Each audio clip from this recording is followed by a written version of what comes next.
सुप्रभात बच्चों, आशीर्वाद। अगली क्लास में प्रश्न अभ्यास के शेष भाग में पुनः आप लोगों का स्वागत है।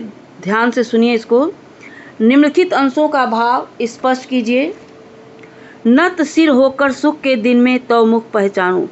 इस काव्य पंक्ति में कवि रविन्द्रनाथ ठाकुर का यह कहना है कि जब कभी मेरे जीवन में सुखों के दिनों का भी आगमन हो और हर दिन का प्रत्येक क्षण तुम्हारा अर्थात ईश्वर का मैं स्मरण करता रहूं।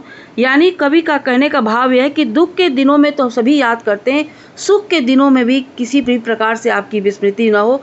मैं निरंतर वैसे ही याद करता रहूं जैसे कि दुख के दिनों में आपको याद करता हूं, आपके अस्तित्व को वैसे ही पहचानता रहूं।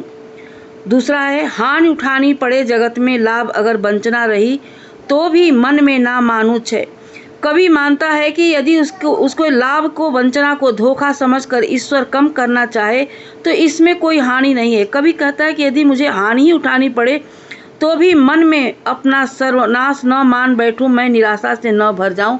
कवि कहता है कि मेरे अंदर इस प्रकार का भाव न हो, निराशा का भाव न आए किसी भी प्रकार से, मैं डर जाऊं, मैं कैसे भयभीत न हूं, मैं ये सोचूं, मैं ये न मेरे मन में भाव आए कि मेरा सर्वनाश बिल्कुल निकट आ गया है। इस प्रकार का भाव मेरे अंदर न आए, क्योंकि निराशा के भाव आने से मनोबल कमज़ोर हो जाता है। कवि इसलिए ये भाव कहता है कि मैं कहीं मेरे अंदर निराशा का भाव न आए।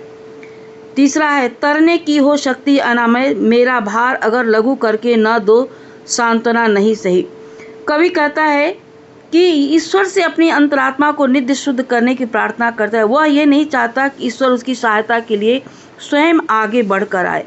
वो ये भी नहीं चाहता कि संसार रूपी भवसागर को पार करने की अनंत बिना रोग के निर्बाध गति से उसके अंदर संचालित करने का काम करे। कवि ईश्वर से किसी प्रकार की सांत्वना नहीं चाहता, न ही अपने भार को यानी जो उसके पर मुश्किल है उसको कम करने की वो प्रार्थना करता है। वो बस ये चाहता है कि आंतरिक क्षमता, मेरा आत्मविश्वास है, किसी भी प्रकार से मेरा कम न हो और उसी आत्मविश्वास के सहारे हम बड़े से बड़े अपने कार्य को सिद्ध कर सकें, कहीं भी हम कमज़ोर न हो।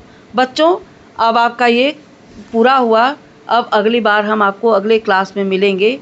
अब हरिहर काका को हम पढ़ाएंगे, आपका संचयन में आएंगे। आज हमको विराम दें, बस इतना ही आज की तारीख।